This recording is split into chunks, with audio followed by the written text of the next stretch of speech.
pour le jeu Fantasy Realms de Don't Panic Games. Je les remercie bien évidemment pour l'envoi de ce jeu. C'est un jeu pour 2 à 6 joueurs, pour 14 ans et plus, pour des parties de 20 minutes. Donc c'est un jeu de Bruce Glasgow qui a été nommé au Kennerspiel de Jahres en 2021. Comment on dit ça? Kennerspiel des Jahres. Ok. Donc du coup, il y a un petit goodies qui m'a été gentiment envoyé, le goodies du bouffon. Est-ce que ça m'est directement adressé? Mais en tout cas, c'est une super attention. On va découvrir ce qui se passe à l'arrière. Vous êtes le maître d'un pays lointain. Votre royaume doit être plus puissant de tous. Vous pouvez, pour cela, lever une extraordinaire armée. Mais il existe d'autres stratégies. Maîtriser la fureur d'un ouragan ou d'un volcan en éruption, constituer une impressionnante collecte d'objets magiques, ou soumettre un puissant sorcier qui, du fin fond d'une forteresse cachée derrière un mur de flammes, sur une lointaine, vous offrira la victoire.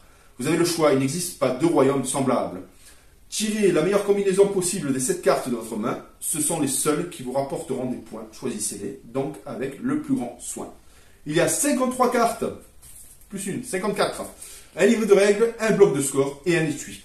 On va rapprocher la caméra pour découvrir ce qui s'y passe à l'intérieur. En tout cas, la boîte est très très jolie. Voilà, donc du coup, là, j'ai rapproché la caméra. Je vous montre le petit goodies, le bouffon.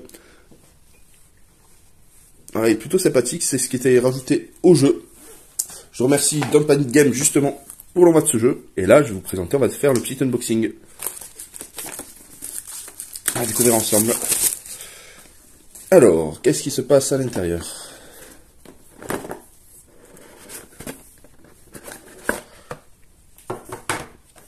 Alors, pour démarrer, il y a le livret de règles, avec des romans d'une partie. Ça, on verra un peu plus en détail quand je ferai la partie test et la présentation des règles. Un petit carnet avec le nom du joueur, justement, base, bonus, malus et le sous-total. Après le total avec des objets et les points supplémentaires. Et ensuite, le fameux deck. Voilà, là c'est plutôt sympathique, regardez.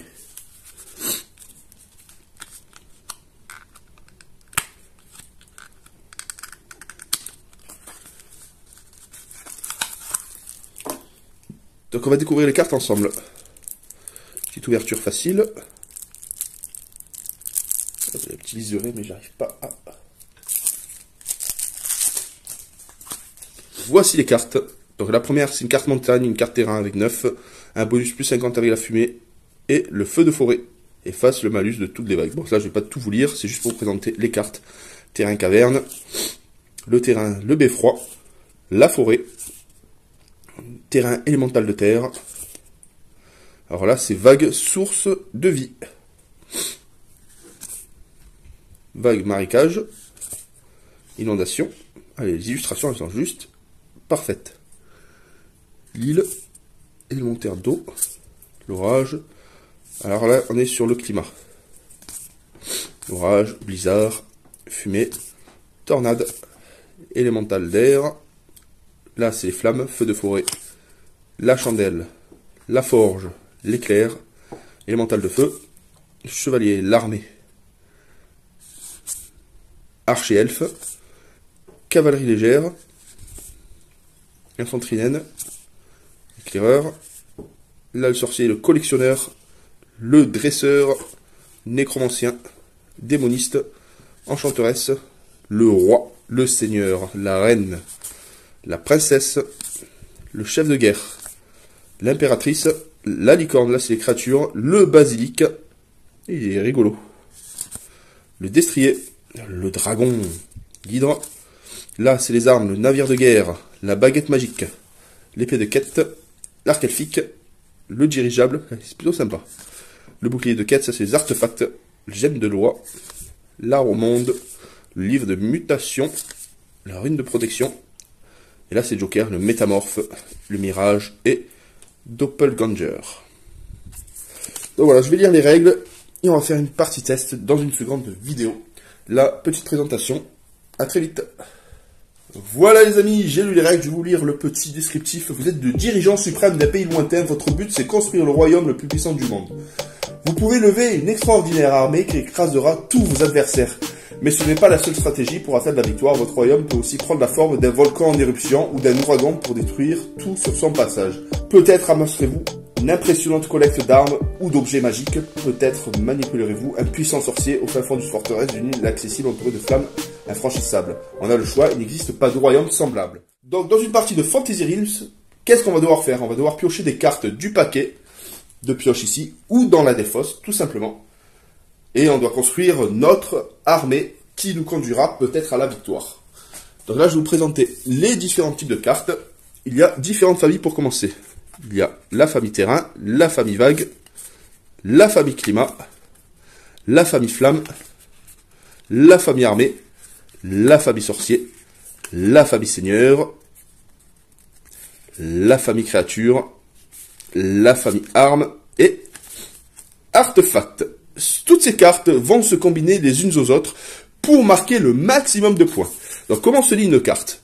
Ici, c'est la famille, le nom de la carte, son point de force de base, et le bonus si elle est alimentée d'une autre carte, par exemple plus 50 points avec la fumée et le feu de forêt. Donc si on arrive à intégrer les deux, ça vous fait 50 points de plus et efface le malus de toutes les vagues. Donc ça c'est intéressant aussi, je vous expliquerai ça plus en détail. Par exemple pour cette vague, là c'est de force 1, le nom c'est source de vie.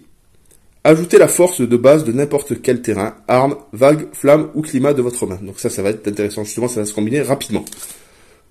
Donc pour l'orage par exemple, là je vous montre quelques exemples, la force 8, orage, la famille climat, bonus plus 10 pour chaque autre vague. Ça c'est intéressant, et par contre le malus masque toutes les flammes sauf l'éclair. Comme par exemple si on arrive à combiner les deux, un exemple, efface le malus de toutes les vagues, ça veut dire que cette partie-là, on ne la présente pas.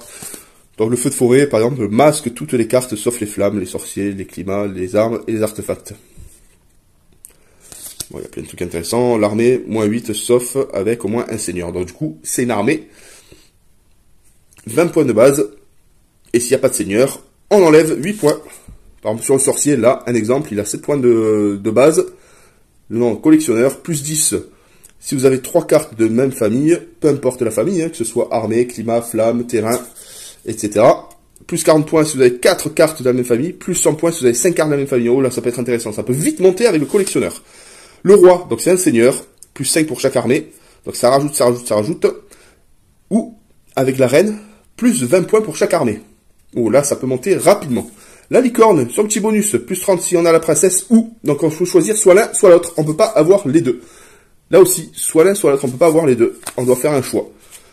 Cette arme, par exemple, 23 de base, alors le malus c'est masqué sauf avec au moins une vague, donc si on a une vague, c'est bon, efface le mot armée des malus de toutes les vagues. Ça, c'est sympa. Et on termine avec le petit artefact. C'est bouclier de quête, 4 de force de base, bonus plus 15 avec n'importe quel seigneur, ou plus 40 avec un seigneur et l'épée de quête. Donc du coup, c'est soit l'un, soit l'autre. Ensuite, il y a les fameuses cartes Joker. Ça va être des cartes pour copier. L'une des cartes peut copier le nom et la famille de n'importe quel artefact, seigneur, sorcier, arme ou créature du jeu. Donc c'est des cartes Joker qui peuvent être vraiment intéressantes.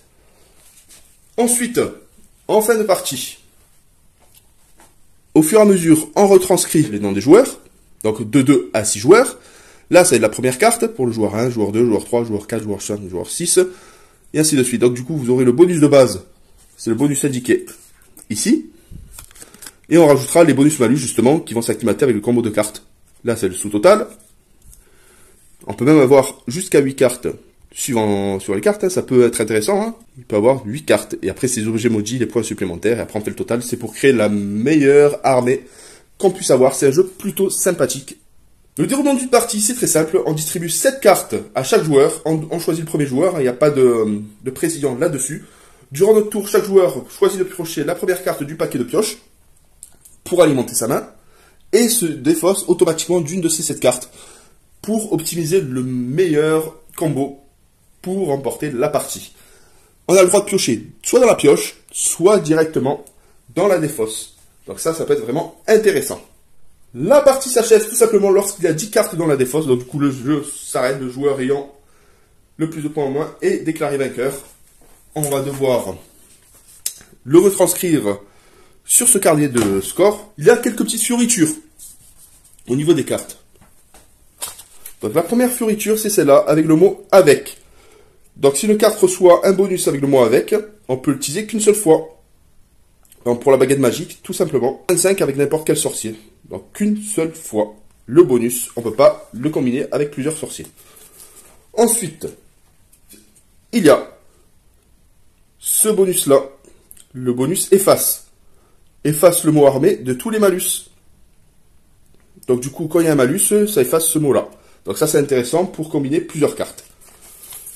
Après, il y a celui-là, masque tous les armées, les seigneurs et les autres créatures, les malus. Là, celui-là est vraiment intéressant. Donc il y a 35 points de base et ça comprend aussi ces 3 cartes-là. Donc du coup, on peut maximiser les points. Et pour finir, il y a soit le bonus pour chaque, donc plus 5 points pour chaque armée accompagnée de cette carte, ou on a le choix, plus 20 pour chaque armée, si on a le roi en compagnie de la reine. Donc voilà, on va faire une petite partie test à 2 joueurs, et on se retrouve sur la seconde vidéo. À très vite, bye bye.